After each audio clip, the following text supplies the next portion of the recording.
All right, thanks for joining us. After falling to Colorado Academy on the road in Denver, Vail Mountain School soccer was looking to turn things around at home against Roaring Fork. VMS, sitting at 5-3 on the year and down a few starters to illness and injury, hosted the Roaring Fork Rams, who were undefeated on the year. Around the 10-minute mark, Go Rangers, working together to move the ball around on the Rams side of the field. Ball goes to Winston Pillsbury, who lets it fly and connects to give Vail Mountain School the lead. Roaring Fork will try to get on the board, but Vail Mountain School will hold them off. 1-0 is the final. Head coach Kevin Ives joined us for postgame chat. Vail Mountain School just picked up their 6th win of the season. They knocked off Roaring Fork 1-0. Coach, probably not the most thrilling win of the season on the schedule so far. Only 1 goal on the game, but what did you like from your team today? Yeah, I think the biggest thing I liked is how together we played. Coming out to it, we had a lot of players sick, kind of COVID or illnesses going around. We had a few players game time decisions in terms of injuries that we decided not to play. So it was a great opportunity for some of our younger players to step up, play some quality minutes. Kind of the mantra going into it was we know we have the offense to score, so we were coming into it a little more defensive minded, trying to shore up and shape up our defense. So just proud that we got the clean sheet and really pleased with how they played. Okay, and if you could, walk me through some of those injuries y'all are seeing right now. I mean, you just mentioned COVID, a little illness, little injuries. How are those guys doing right now? You know, they're doing all right. We kind of knew building the schedule, this 4-game stretch was going to be really tough. And then just in the month of September, we have 10 games in 30 days. So, that's just, it's a lot of demand on their bodies, things like that. So, we're hoping to get some of these guys back next week, just trying to get them a little rest heading into the weekend, let them get their legs, get some treatment. And then hopefully we're a little more healthy rolling into Tuesday against Summit. Okay, and a tough matchup on Tuesday against Colorado Academy. You always tell me that you use that school as a measuring stick. You took the L, 3-7, but not a bad game overall. What did you like from your team in that matchup? Yeah, there's a couple things. I mean, we started talking to our team about breaking down the 40-minute half into 4 10-minute games. So, really pleased.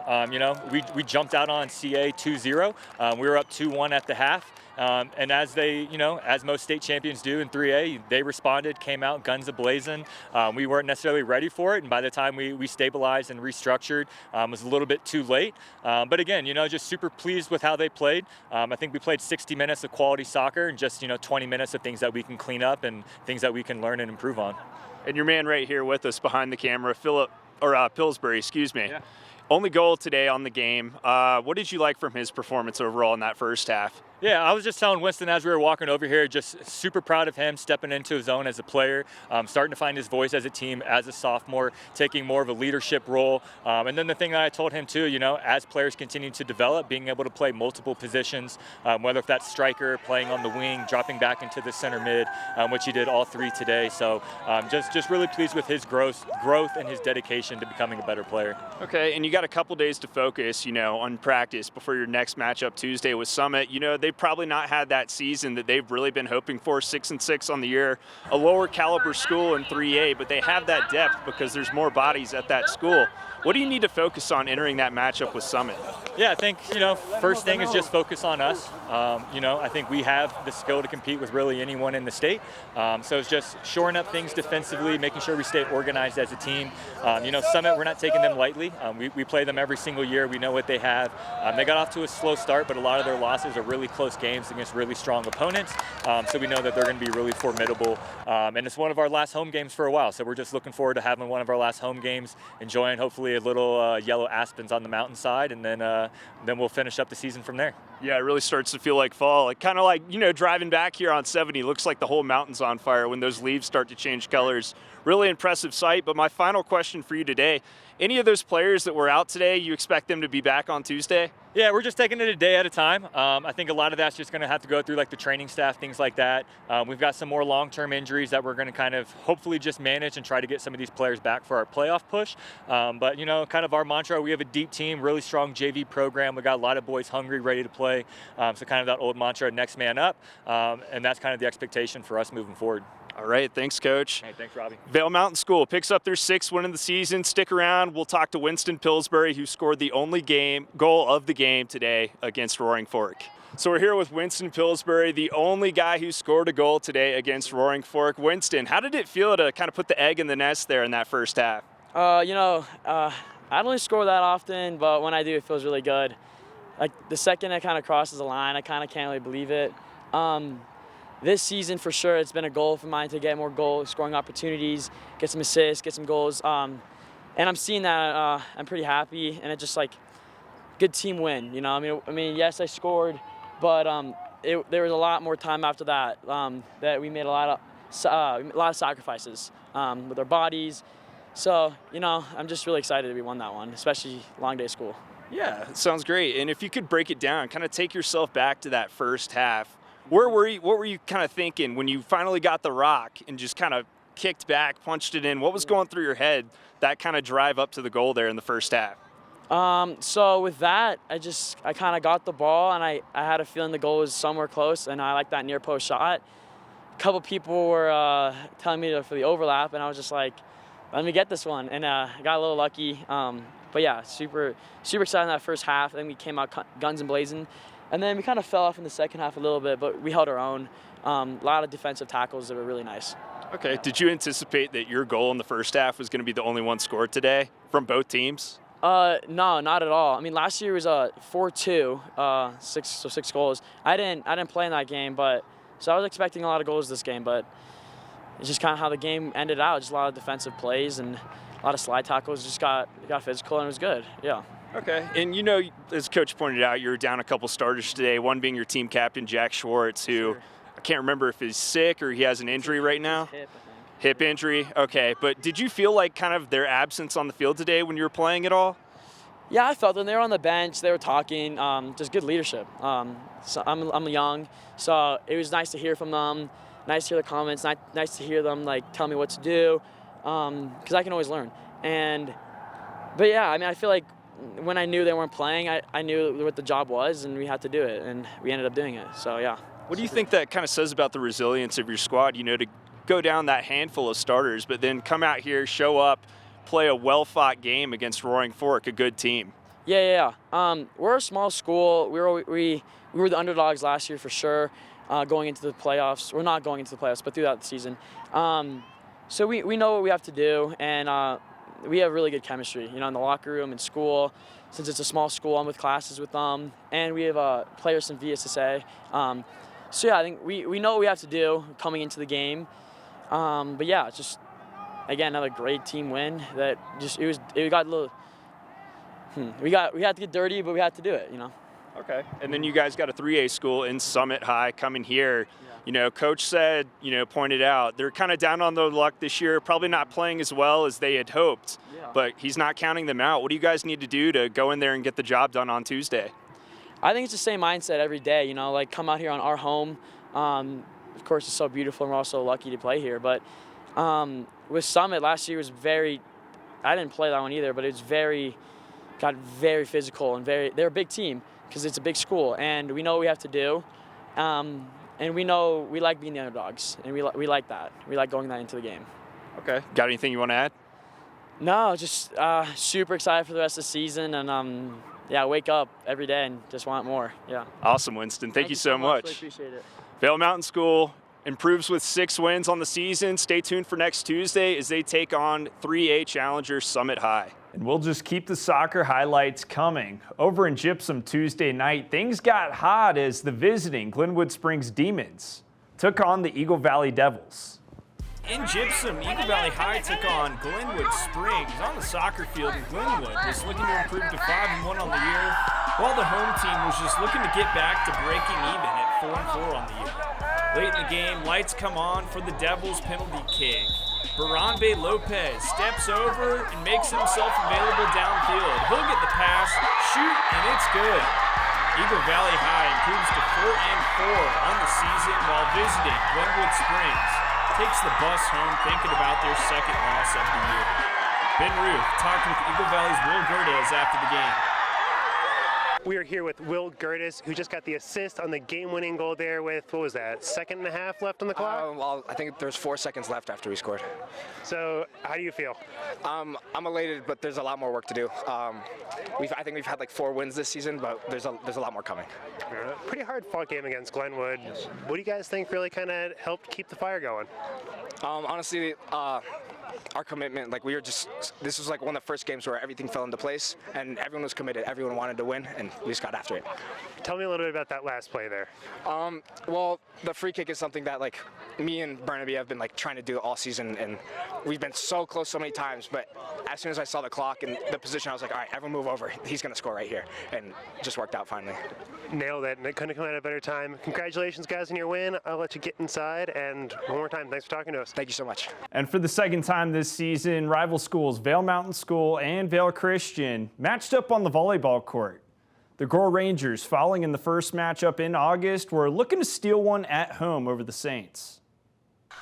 Inside the gym at Vail Mountain School, two longtime rivals met for the last time during the regular season to settle their differences on the volleyball court. Visiting Vail Christian on the hunt for their 7th win of the season, while VMS hope to pick up their 4th. Vail Mountain School drops the first 2 sets to Christian, but determined not to give up the 3rd. 22-24, Gore Rangers on top of the Saints in the 3rd. Lizzie Pratt puts it into play, and Vail Christian will go on the attack. Ball is pushed over the net right in the direction of Quincy Probramski, who taps it into empty space, and Vail Mountain School picks up a set and now within 1. They'll win the next set as well to force a tiebreaker. Betty Bartok back to serve for the Saints. She puts it into play. The Gore Rangers set up Probramski, who can't clear the net on the spike. Vail Christian wins the tiebreaker to take the match and sweep rival school Vail Mountain School in the regular season. Head coach of Vail Christian, Britney Branson, joined us for postgame chat. All right, so for the second time this season, Vail Christian knocked off their rival school, Vail Mountain School, on the volleyball court and away this time. 3-2 was the final score. The 3-set victory went into overtime, but a good game all around. Joining me right now, head coach of Vail Christian, Britney Branson. Now, Coach, what did you like from your team tonight? I like that we won. We played very well in the first 2 sets. I think Vail Mountain School did a very good job staying in system. We couldn't really get them out of system in those the 3rd and the 4th set. The energy was very good in the 5th. I'm glad that we were able to pull through. We had some good stats. Our libero had 24 digs, and then our freshman outside hitter had a double-double with 13 digs and 16 kills. So very happy with that. I'm just glad that we were able to pull it through. I know this gets emotional, and the rival is big, so I was just glad that we were able to pull the win. Okay, and what does a win like this kind of do for your team's confidence? You knocked them off 3-0 at home. That probably felt pretty good. You know, you swept them there. But, 3-2 here on their turf. Yeah. What does that kind of do for your team's confidence? Yeah, I mean, we talked about it through the game, playing together. I mean, this is always going to be a high-energy game, whether it's home or away. So there was moments that they took the energy and we tried to get it back, and it was kind of back and forth for a while. But we really tried to focus on playing together, not, going at each other's throats and stuff. So coming together, eye contact, being positive. And, I wish we would have done it in 3, but it is what it is, and we're ready to go work tomorrow and prepare for Friday. Okay, and let's talk about the resilience of your squad a little bit tonight. You guys go up 2-0. You probably think you have it in the bag right then and there. It seems like all the momentum's on your side of the court. But then Vail Mountain School bounces back, puts up the next 2 sets. You got a tie game at 2-2. Take it into a 4th set. You guys get the victory 15-4 in that tiebreaker. Yeah. What does that kind of just speak on the resilience of your squad? Yeah, I mean, we've tried to be very good about, we've gone up 2-0 a lot, and so we've talked a lot about finishing. Like I said, I wish we would have done it in 3, but that's something we talk about like constantly, is pushing on the gas pedal the whole time, not being done until we are like 25, 25, 25, and we're out the door. So I think it was awesome that they dug deep and found a way to get the win. Like I said, I give a lot of credit to VMS. They did a wonderful job. They totally mixed it up at different rotations. We're really trying anything to get us to get the win, and they did a great job staying in system, getting us out of system. But I'm just happy that we pulled through in the 5th set. That's awesome to hear. And, this is a small gym that we're in. You can hear just about every, noise, and it gets super loud in here. How helpful is that student section to have behind you when you guys are rallying back and forth on the court? They get loud just about every chance they can. How beneficial is it to have a loud student section like that backing y'all up? Yeah, always. I mean, home and away, it's great that they traveled. We really appreciate that. I think the girls enjoy it. It definitely builds them up. We just got to be better about when we get down, trying to get that energy up and getting the crowd behind us, because I felt like the fifth set was obviously definitely the loudest. But if we could maybe carry that sooner, we'd maybe walk out with the 3-0. So. Okay, and Yeah. you guys are now moving up to 7-2 overall, 5-0 in league play. You got a tough one against Meeker, who's sitting at the top of your league right now.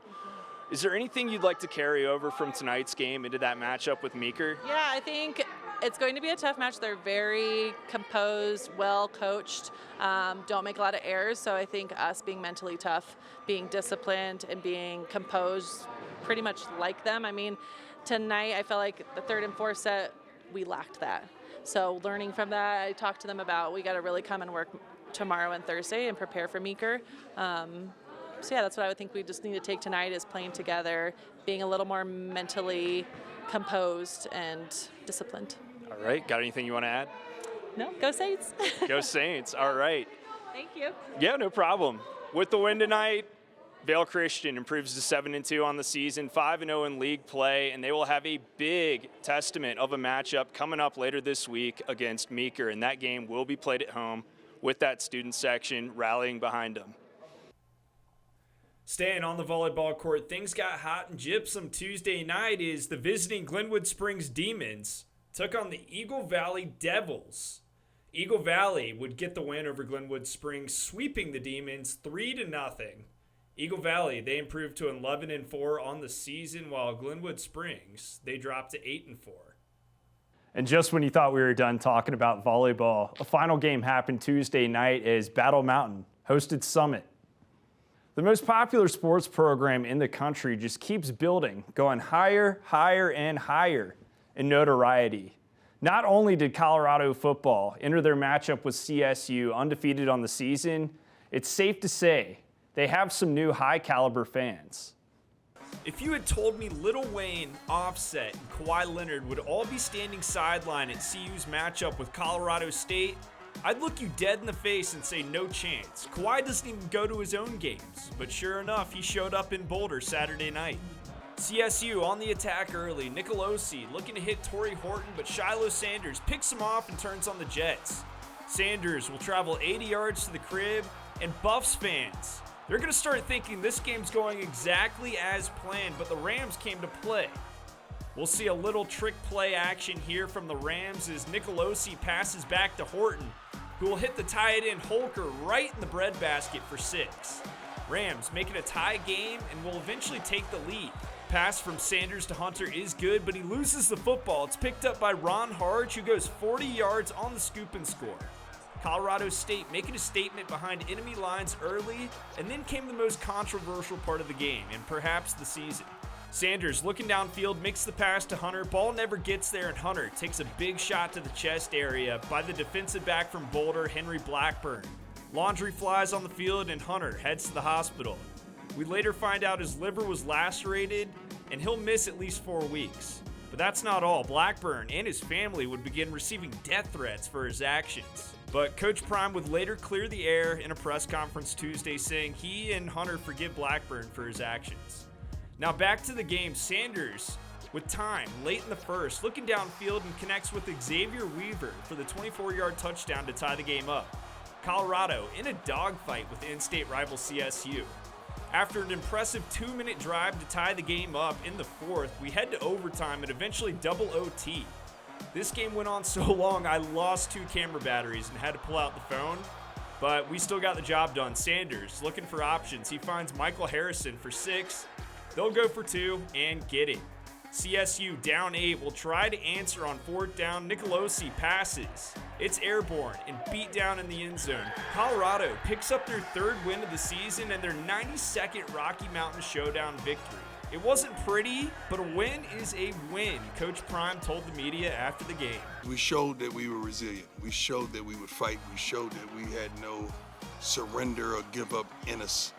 And that's a lot for a team that's fairly new. As you say, we just got together. So I'm truly proud of our men as well as our coaches and staff, sports staff, and so forth. Not happy with the way we played, but I'm happy with the win. With the win, Colorado remains undefeated on the year, but falls back a couple spots in the AP poll as they were expected to handle CSU a little better than they did. They'll turn their attention to their first conference matchup of the season against Oregon, which should give us a good idea of how the Buffs will fare in conference play the rest of the regular season. That game is slated for Saturday at 1:30 p.m. Mountain Time. Colorado isn't the only undefeated team in the Centennial State this year, though. Over the weekend, Air Force picked up their third straight win over fellow Mountain West school Utah State, the Falcons. They're going to turn their attention to another conference opponent in San Jose State in Week 4. Kickoff is going to come Friday at 8:30 p.m. Mountain Time. Staying on the gridiron, but shifting our focus to Division II football, you'll notice Mines holding their head high as the number 2 team in the country for the 4th week running. Fellow RMAC Conference school Western Colorado also on the board at 19 as they knocked off CSU Pueblo, but this means we lose the Thunderwolves from last week's poll in the top 25 as they were handed their first loss of the season from the Mountaineers. Now we'll shift gears and look at the Broncos, not where you'd like to see them sitting entering week 3 as they have 2 losses and no wins on their schedule. Safe to say Russell Wilson played his best game of the year though. The Broncos would hold on to the lead over the Commanders until the beginning of the 4th quarter, but slip and wind up falling 33-35. Not going to lie, starting off 0-2 is pretty hard to bounce back from, especially in the NFL. I'm not counting the Broncos out just yet of playoff contention, but it may be worth saying that it's a possibility. We'll see what this team can do this weekend as they travel to Miami to take on a tough Dolphins team. But anyway, make sure to continue coming back to us for all the latest sports coverage in the Valley and around the state. We'll see you next time.